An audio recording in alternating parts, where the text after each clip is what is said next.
wake akanzi akatora mukadzi womunhu.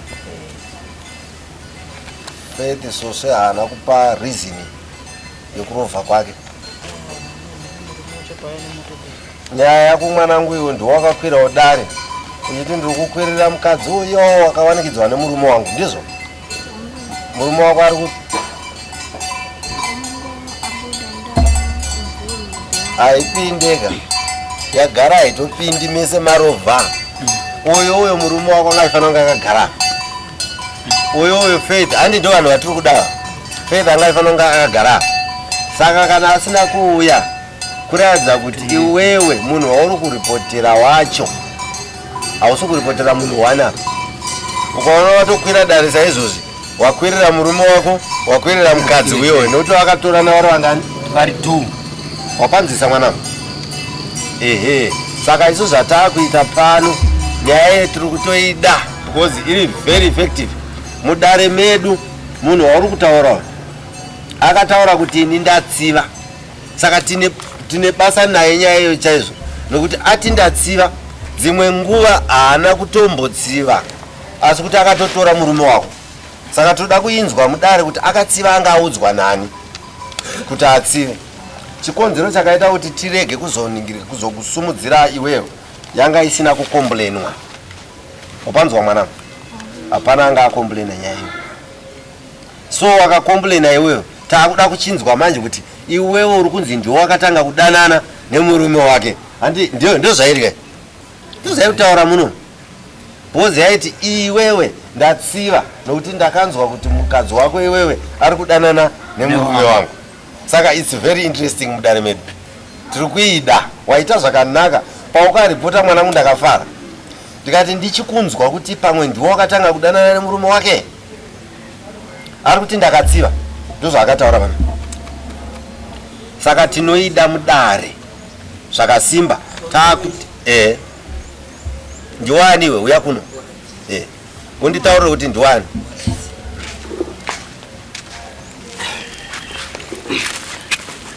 Zita ndiani? Ndi Gift Matemera. Ndiwani uyu? Ndini murume womukadzi wamuri kutaura nezvake asina kuya kudai. Heka iwewe ka Gift ka. Ndiwani ndiri kudaka iwe. Ndiwanda ndichibvunza kuti uyu aripo here. Kwewe uyu ari kupi? Ndizi. Wewe wako mukadzi? Inini wangu mukadzi. Samoni rakasvika kumba. Iwe ndiwe unofanira kupiwa mari ka? Inini ndindopiwa mari.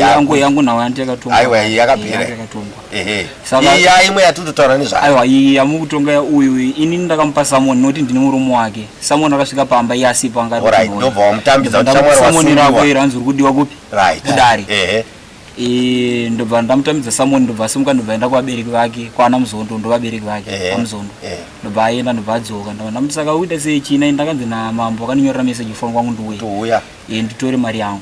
Saka so iwe uita sei hatisi kubatana iri road deposit ndakaona Samoni nako rakanzi muso china. Saka aiwa inini endai inini nhau dzangu ndinodzipedzana na baba vangu. Saka inini kokwandiko. Waita zvakanaka. Isusu tauda kusungana baba wacho wayo kudari. Ichokwadi.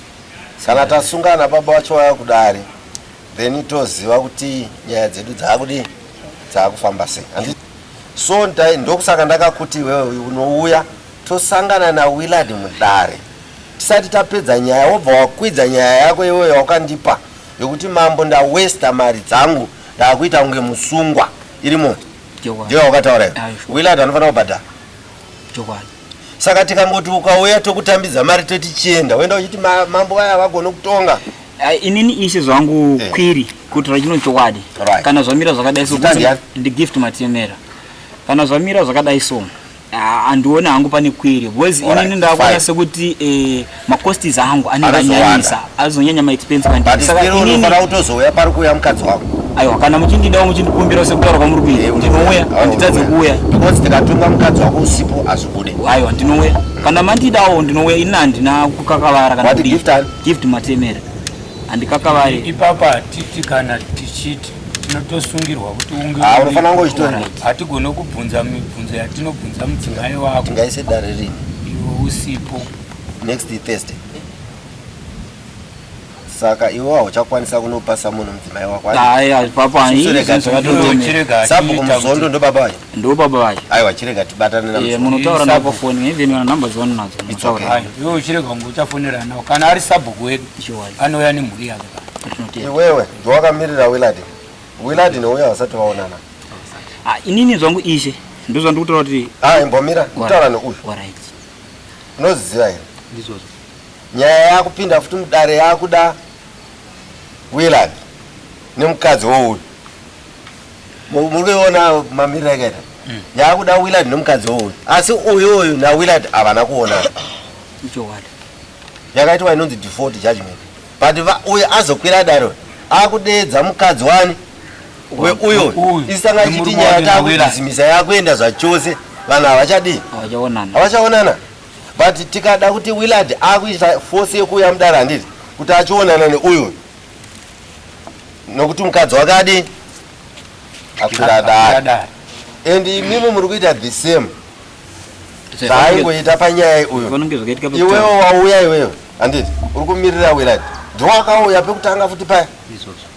Willard akazouya achitanga neloya rake raakatenga uchiziroma ani manzisa mudare medu isusu nyaya iyoyo ndosaka makandinzwa iwewe ndakakupa force kuti huya chete ndava ndichifunga kuti Willard wacho ari apa tichitira kuti patiri kunonoita hand over mari dzedu uyoyo ane zvinhu zvaaifanira kutaurira Willard because haisi nyaya yengobhadharana chete inyaya yekunzwa kuti Willard amira here kufamba achienda kumukadzi uyo. Asi iwe ndiwo uri kurepresenta nyaya dzacho iwewe. Chero udanga wayarega taimupa mari dzake atairega kumupa. Asi nyaya ndaimudira ndeye kuti Willard haifana kuzogara apa uyogara. Wozi nyaya yedu haisi mari yekuti uyo haifana kubhadharwa chete asina kuchengetedzwa kubva kuna Willard. Nokuti pautu hwavo nyaya ikatadza kuitwa zvakanaka. Edha anakirwa nemukadzi asiri wake anogona kuurayiwa. Uyo anogona kuuraya Willard. Unzwa zvandikutaura. Akachafamba mukadzi wake achiti ari kuenda kuhunu anogona kuteera Willard ari kufudza munhu. Ko iwewe chaita kuti Willard arege kuuya kudarire akamborovha paye chii? Alright fine. Iwe ndowakamirira Willard. Tiwe hazvina kuipa ndoda kupedza uye uya yefanira kuramba ichidzoka. Yeuyo ndaipere.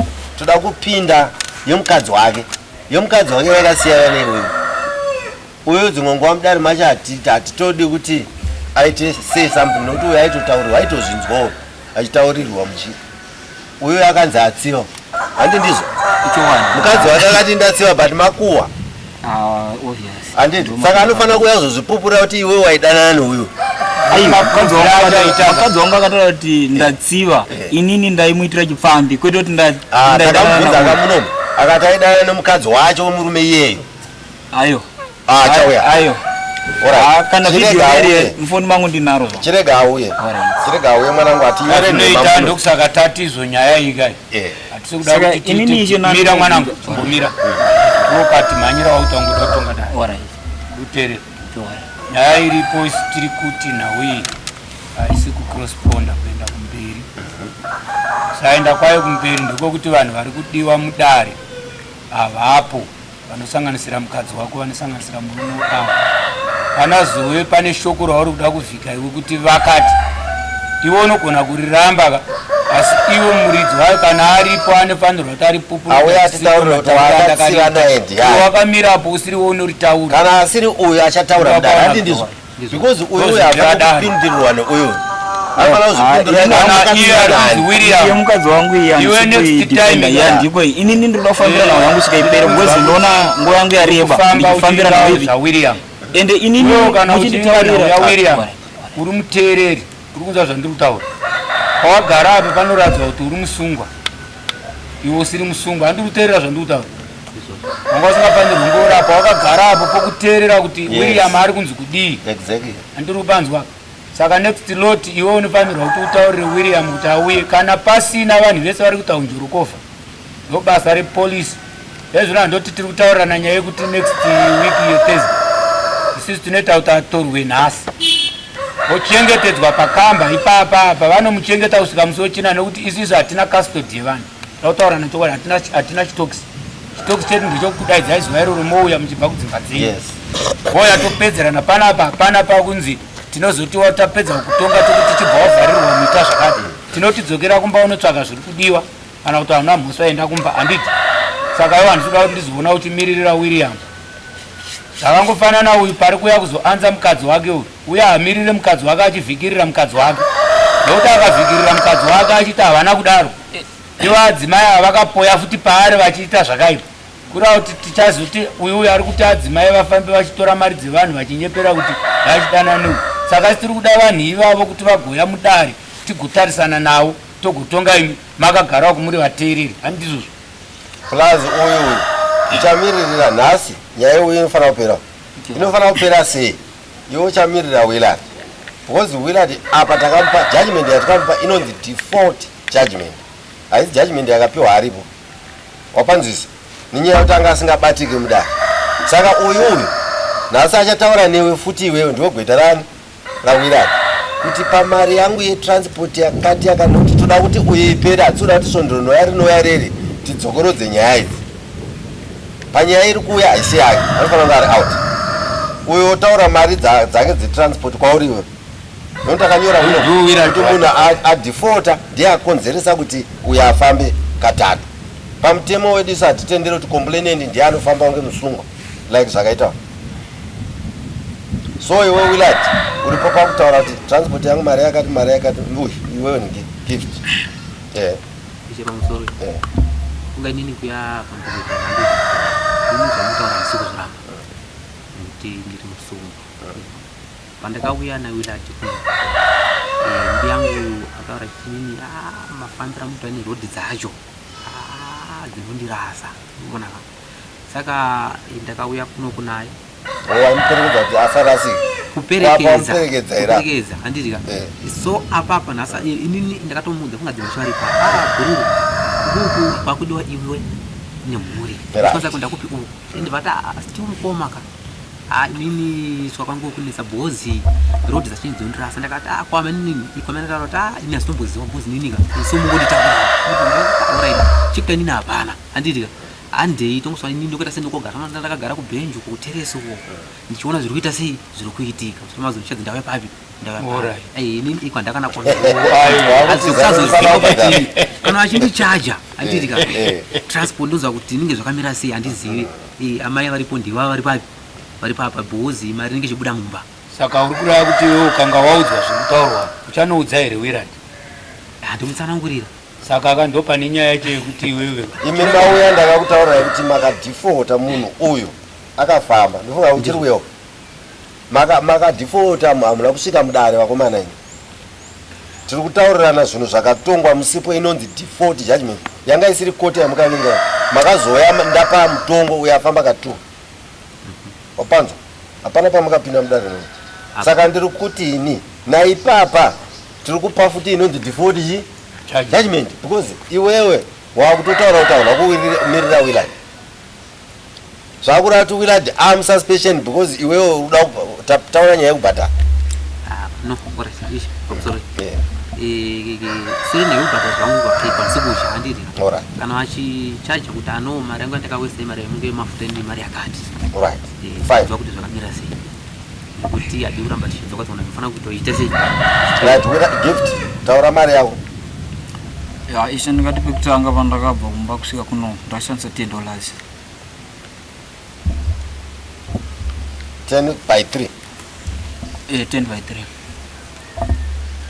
nhasi ndikechifoka ndatouya apa wavinga mari yako ndainga mari yako saka chokwadi saka 10/3 which is $30 yamunofanira kubhadhara handizvo tanzanana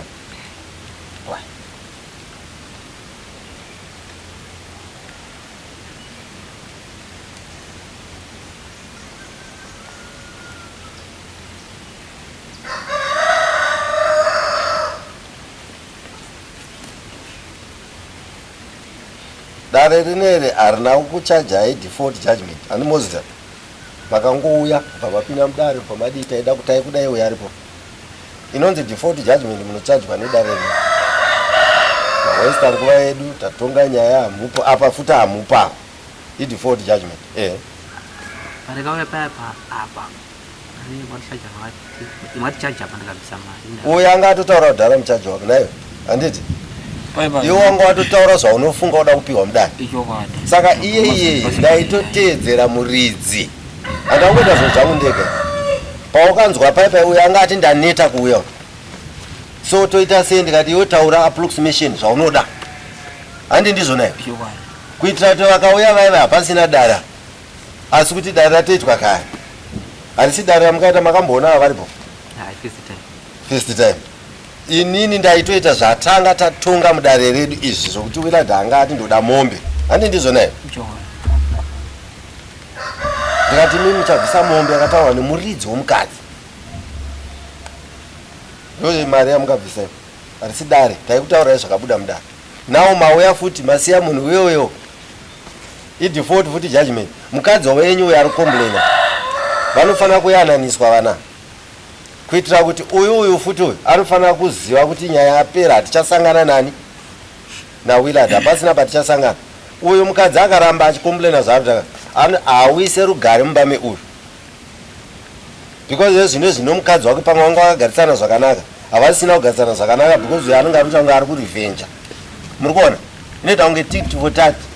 Yokuti iwe enda uripoto kuitira kuti tiwane mari. Mambanzwa nyaya yacho. Mudare redu isa hatidi izvozvo tinoda munhu aripota nokuda kwake. Otitaurira pfungwa dzayo kuti sei aripota. Wapanzwisa ke? Ndakatenga matara astereki. Vamwe vanotofurirana kuti right.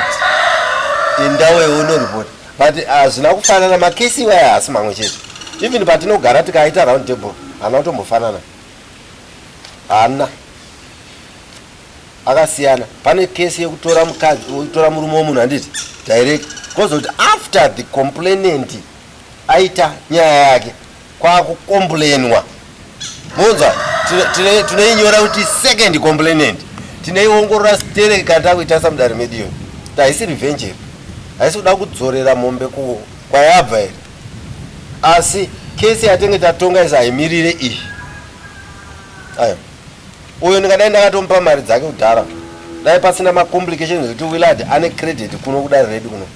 Uyo ndingadai ndakatomudedza pakati apa haisi nyaya yekuti yaifanira kupinda. Yaifanira kutongouya pakati pedheya. Usvika ndomupa mari yake udi. But because pane inonzi default judgment inochargewa nedare redu. Karova $50. Rova dare. Karova mbudzi. Uyo wautaurawo zvake. Because turi kugara round table yemunhu ari kubva uko totonga nyaya yemunhu asipo. Which is wrong. Isusu hatikuomeseri mwanangu stere. Dare medu. Hatikuomeseri stere. No. Isusu munofanira kuona kuti nyaya dzenyu tadzigadzirisa here zvakanaka. Full stop. Pamari iyi amuri kuti $30 iyi. Next week yairi kuuya pana. Next week. Pari kupinda nyaya yeuyu. Mukomana wayo anofanira kunge ari pavi. Ari pana. Hakuna zve-excuse yekuti hanzi mangwana hapo zvakazodana. Iwo kunzisa handitaura. Iwo mukoma wacho. Then ndione nhamba futi dzandikapiwa kunzi uyu ndianobatika uyu. Iyeyo. Ndikakubvunza ndikati yo kana muri kufa mujeri unofira mainini hera. Zvese izvozvo unofanira kuzvinzwisa kuti kana uchigara apa uchabvuma zvese zvatinenge tichitaura. Wozi unenge wakamirira munhu wacho. Kana tautaura mari unobva wati hehe ndiripo. Default judgment yakaita ka 3 times. Isusu hatisi kuda zvese zvatina basa nazvo toda kuclear. Abude mudare redu. Asi munoona mambo munhu uyo akasauya panhau yomukadzi wake. Inenge yakubuda pachena kuti anga achida kuti aite revenge yekuti mombe yakanzi inofanira idzokere futuku. Idzokere mudanga make. Because mukadzi wake kana akwira dare ndawo. Saiye kuti auye. Kuti anze zvinhu zvirikutaurwa akateerera uyo achitaura iwo pindura mazira ari kuita chii kuda kuti anenge agara pasi mupamake naadzimai kuti bhandomu zvayaenda isisi toita sei. Saka unomutaurira kuti kana ari muchokwadi kuti haasi muconnection yekuti zvaari kubvisa zviri kuenda kunokuya ngaauye azoanza nemuromo wake. Tiwapanzwa kuti dare kuuya kwevanhu vari kupomerana. Zvinosvikati mumwe haasi kuuya mumwe ari kuuya. Taura mwanangu. tichirekodha tiende kunomunzwisa. Aiwa, dare rangu harite zvemarekodzi. Isa mutirekodhe mai. Zvaunoita mwanangu. Isisu tatizoka. Murume wako here ndowakutaura. Ndoda kuti anopiwa. Odhi yake kuti iwewe teerera zvokutaura izvi. Aiwa satye basa redu rokutuma munhu anoyaikoko. Kune mupurisa. Zokuya kuno kwake usatya kwanowe. Ani ndakuudzai kuti kana iye asiri kukwanisa nguva yaari kupedza iye anoipedza ari pakamba pamiriwo mai muri muredias muno muri kupi Guruve Guruve inomutora station yeGuruve vanomuisa ipo pai wozowiwa naye zuva redare arimo imomo wozi ari kuona kuti haana nguva yekuti auye kudare saka nguva anoiwana manje ari muchizarira umo wobva azitakurwa achibva ipapo achiuya kuno nevanomutakura. Chechipiri icho pane pamundanza pamataura kuti mukadzi yakataura nerutsika ndofunga ndanza muchitaura kuti uyu pake paita sei papeya so kutsiva kwacho kurikuedza kutaura kuti inini aitsiva kuti ndakambodana nechimunhu mwake zvinotendeseka here kuti musi wacho patricia ndivari. Aiwa uyu ndatomutaura handi ndiwewe. Ndini. Ndosaka wanzwa baba ndati uyu achabatwa futi akangoregera anobatwa futi uyu. Aiwa kana kuzoenda budo ndichienzi ndazvo. Handi muri kunzwa apa ndakanyora kaini mwanangu ndinoita zvokunyora handi zvokuteerera zvezvamunoita zvezvo. Akati ndakatsiva nani newake uyo ndosaka ndakamutevera kuti ndatiitewo nokuti mukadzi wako adii ndozviri mubhuku rangu. Haana kutsiva nemumwe munhu wokusaidi ndoda kuti auye azotaura pano ega uyo akateerera because kutsiva hauzotora asiriye wanzwa unomutsiva iye akutadzira kutsiva mukuziva kuti kunorevera right. Uyu mukadzi uyu murume wake atora chi murume wangu ndomutsiva unomutsiva sei kuti uyo arwadziwa unomutsiva sei nomutorera murume wake. So shona yamukwanise kuiburitsa imi mese kana muridzi waye asipo pano. Toda kuti iye akagara apa ataure kuti kutsiva nokuti uyu otherwise chakaita kuti akwire dare akanzwa nyaya iyoyi inosvibisa kanyaya. Alright tikangosvika chete tikangoti ndatsivawo ndosaka ndatora murume wake. Nharaunda yese inoti mukadzi wacho aidanana nemurume uyu saka ndaikiliwe pachena yopera. But munokwanisa kunditendera here kuti mumboona vhidhiyo ramakatitonga tiri pano. Alright. Ndati hatisi kuda zvemavhidhiyo mukadzi wako ndauye pana. Alright. Neti munotendera nine manzwira andakaita pakutsiva pepa. Ndakanzwa sekunge painzi inini ndini ndakambopoya kumba kwangu inini. Uchienda kupi? Ndichinzi ndiri kutamba neshamwari yangu ndichinzi zvandaiudza shamwari yangu andika. Shamwari yangu ndoyauya kumba ichitaura kuti inini handisi kufamba zvakanaka kumba kwangu. Nani? Kwandaifambawo inini ndichitamba neshamwari yangu anditika. Akati kupi? Pakutamba kwataita nekufamba kwataita. Hanzi waienda kupi? Ndainzi inini anditika mapindura pakaitwa paipai pakataura kunzi zvoni inini chakazondipa kuti ndozodai ndakatsiva nekuti shamwari yangu inzi waka iwe mukomana uya akatora mukadzi wako iwe ndiye aitaurira mukadzi wako kuti ari kutamba kuno kwangu kuno imi ndo pamabvunza kuti aiwa alright chinyara ndaiwe muridzi waene kutotonga nhau ivo vene vezvimwe zvacho asipo unoziva ukada kumudhifenda nyoka haiyerwe isipo ndadaudza kupindura iwo semanzira ndakaita but handisi kudhifenda anyway ingatiisiye inozotongwa kana vauya. Kutazwa kuti tatenda mashokota mangu Willard naye pana. Willard ndawe pana. Andiri kunzwa zvinhu zvaakubuda izvi zvinobuda nokuti muridzi wazvaapa saka nauzoda vanhu 4 iwewe haufaniri kutombotaura chini iwewe. Aiwa ina nditaure papa ndipo ndiwakatsiviwa koza apapa iwo wakuratidza kuti wakusaidira mudzimai wako. Aiwa ina ndizi kusaidira mwanangu uyu mwana akatosvibiswa wakutaura iwewe wakutaura mashoko akanaka ekusaidi kwaadzimai kuti adzimai vako kutsiva kwavakataura hakusi kwokuti iwewe uyu azowire nokuti avava kuti vazoya vakazvinzwa kupi vakataurirwa here namambo kuti imi manzi izvo yakanga uyu akatongodzwa kurwadziwa kuti pane munhu atatsiva saka azoripota kudai chirega kuti panjaringo mwana mudzimai wako iwe ngaauya anze sematauriro akaita zvinhu zvake iwewe wakateerera. Dare rino rebvunza kuti wakatsiva nokuti uyu aidanana nani. Iwe unofanira kuchenesa kana iye mudzimai wako ari aclear kuti handina kumboti avo vekuda muground kana ati hasi murume wangu kana kuti uyu ndozviri kuda uyu mukadzi uyu.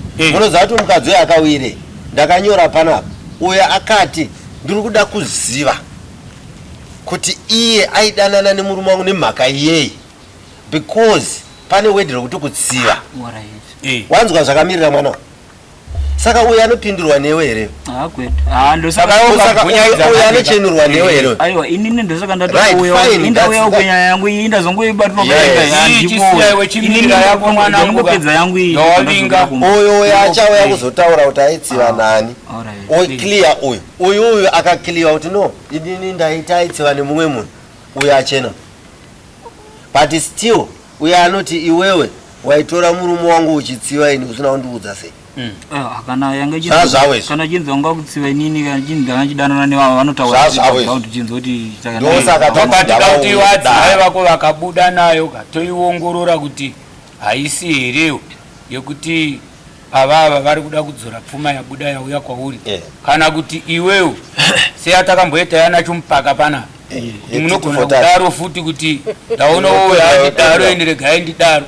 Saka ndo pateta kuongorora hatisi kuda kuti mudefende vanhu vasipo pano tiri kuti vanhu vasipo pano ngavauye kunze kwenyaya yataurwa kuti uyu anomiririra nhau yati no iwe ndinoi present ndo tikatanga kubvunza mimwe mibvunzo yatiri kubvunza kuti kwewe William amai ava vazoti zvakati uyu hagoni kuidaira nokuti hasiri anopinda naamai ava mubedroom mavo maakuda William andikuda kuchenesa mwana chete iri clear zvaina hainetse isimbo. William dai anga aripo izvozvo akagara apa mukadzi wako iwe ari apa nyaya yanga chipera nhasi. Watani ano hasi uyu atokiliwa kutsiva kwacho kwadii hakuchananga pane uyu zvakutaurwa zviri zvimwe kuti ari kuti kudii tapedza nyaya 10 minutes nyaya inenge yapera but apa iri kupindurwa nevanhu magweta manje. Uyu akamirira William uyu akamirira mukadzi wake which means hapana chinokuda panyaya iyo. Ishe inini zvangu hako kuti ndaya ndakamirira mudzimai sake but inyaya yekuti ini ndauya nyaya makandishedzwa ai wanga usina kumumiririra teerera kamwanangu ungadai usina kumboansa kana wedhire zvimwe zvinhu zvauri izvi ungadai kuyarara kuti ndazvimirira zvakati tingadai tanga tisiri imomo iwe wangomirira wakutaura here ndoriri munhu muro tainyora ndindainyora kai saka hazvisiyane nezvandiri kutaura inini ndini ndaizokweshena mukadzi wako iwe kuti saka wakatsiva munhu wacho wakamuudza here kuti ndakutsiva aikutorera murume uyo wazvinzwa pana pakati handakumuudza ndakangotsiva che ndikati chitema kakutsiva usina kutaurira munhu handaibvunza iwe ndaibvunza muri dzati ndatsiva uyo ndikati ko akazouya akati wanditsivire ndisingazive pamwe wakatsiva nhema wanga urimo iwe chero ukaivhura uchanzwa ndichiti pamwe wainyeperwa kuti murume wako akutorana neuyu pamwe hana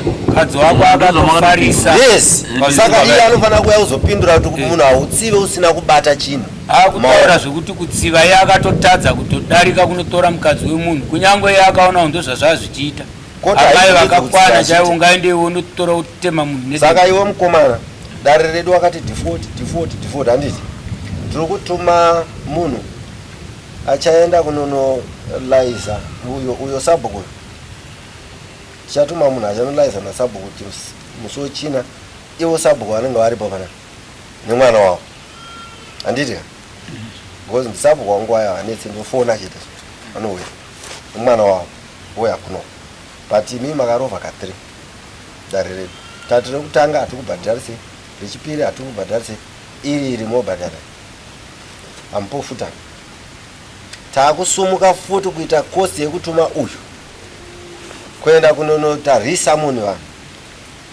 chandaa ndakaitira kuti azotora mari yake nemidare renyiri pinde nhasi kungopedza nyaya yacho ka1 ndaiziva kuti inozosara yakunongedza uyu asipo yonongedza uyu asipo saka vanhu imi miungana itichenesa amaya ava uyu nemukadzi wake vakapinda mudare handitika uyu akanzwisisa mamwe mapoints aitaurwa nemudzimai wake vakaregererana because vanga vakagara vari mudare rimwe chete asi Willard haana kuzouya kuzogara neuyo, asi uyo ari kuti it's over, handi ndizvo? Uyu zvapera izvi because ndakachaja mari yangu yandoda. Iye ndachazoti acharamba achifokasa nezvomukadzi wangu ere saka uyu tiri kumubvisa munyaya iyi yapera iyi.